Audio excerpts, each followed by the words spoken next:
इस कथा को पढ़ने से मिलेगी अकाल मृत्यु से बचने का सुरक्षा कवच। धनतेरस का पर्व कार्तिक कृष्ण पक्ष की त्रयोदशी तिथि के दिन मनाई जाती है। साथ ही धनतेरस की रात यमराज के नाम का दिया भी जलाया जाता है।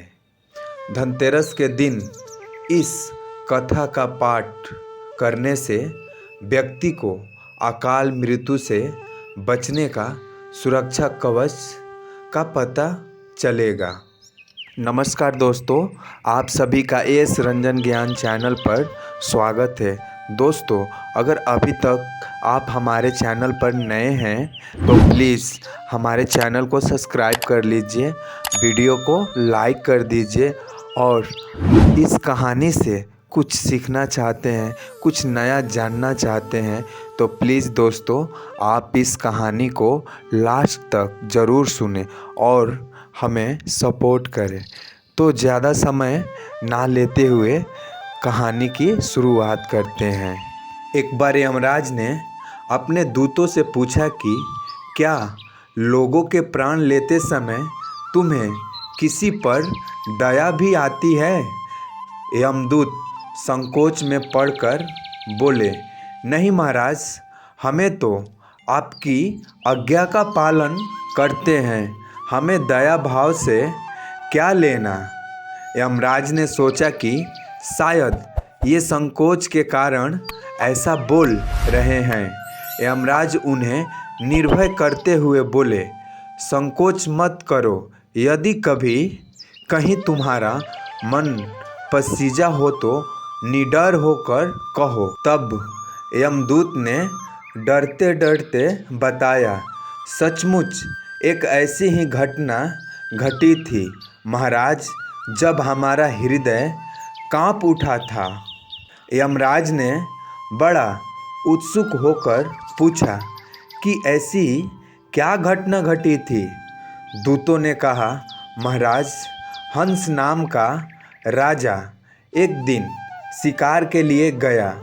वह जंगल में अपने साथियों से बिछड़कर भटक गया और दूसरे राज्य की सीमा में चला गया। फिर वहाँ के राजा हेमा ने राजा हंसा का बड़ा सत्कार किया। ठीक उसी दिन राजा हेमा की पत्नी ने एक पुत्र को जन्म दिया था। ज्योतिषियों ने नक्षत्र गणना करके बताया कि यह बालक विवाह के 4 दिन बाद मर जाएगा। राजा के आदेश से उस बालक को यमुना के तट पर एक गुफा में ब्रह्मचारी के रूप में रखा गया। उस तक स्त्रियों की छाया भी नहीं पहुँचने दी गई। लेकिन विधि का विधान तो अडिग है। समय तेजी से बीतता जा रहा था। संयोग से एक दिन राजा हंसा की युवा बेटी यमुना के तट पर निकल गई और उसने उस ब्रह्मचारी बालक से गंधर्व विवाह कर लिया। चौथा दिन आया और राजकुंवर मृत्यु को प्राप्त हुआ। उस नवपरिणीता का करुण विलाप सुनकर हमारा हृदय कांप गया। ऐसी सुंदर जोड़ी हमने कभी नहीं देखी थी। वे कामदेव और रति से भी कम नहीं थे। उस युवक को कालग्रस्त करते समय हमारे भी आंसू नहीं थम पाए थे। यमराज ने द्रवित होकर कहा, क्या किया जाए? विधि के विधान की मर्यादा बनाए रखने के लिए हमें ऐसा अप्रिय कार्य करना पड़ा। तभी एक दूत ने पूछा कि महाराज, क्या अकाल मृत्यु से बचने का कोई उपाय नहीं है? यमराज ने अकाल मृत्यु से बचने का उपाय बताते हुए कहा, धनतेरस के पूजन और दीपदान को विधि पूर्वक करने से अकाल मृत्यु से छुटकारा मिलता है। जिस घर में यह पूजन होता है वहाँ अकाल मृत्यु का भय भी नहीं फटकता।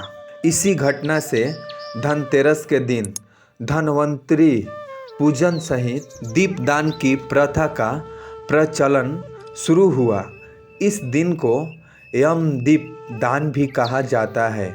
मान्यता है कि ऐसा करने से यमराज के प्रकोप से सुरक्षा मिलती है और पूरा परिवार स्वस्थ रहता है। इस दिन घरों को साफ सफाई लीप पोत कर स्वच्छ और पवित्र बनाया जाता है और संध्या के समय रंगोली बनाकर दीपक जलाकर धन और वैभव की देवी माँ लक्ष्मी का आवाहन किया जाता है। दोस्तों, ये कहानी आप लोगों को कैसी लगी प्लीज़ दोस्तों हमें कमेंट बॉक्स में ज़रूर बताएं। अगर अभी तक आप हमारे चैनल को सब्सक्राइब नहीं किए हैं तो प्लीज़ दोस्तों हमारे चैनल को सब्सक्राइब कर लीजिए, वीडियो को लाइक कर दीजिए, हमें सपोर्ट कीजिए दोस्तों। तो मिलते हैं अगले वीडियो में, तब तक के लिए जय हिंद, जय भारत। और आप सभी को धनतेरस और दिवाली की ढेर सारी शुभकामनाएं।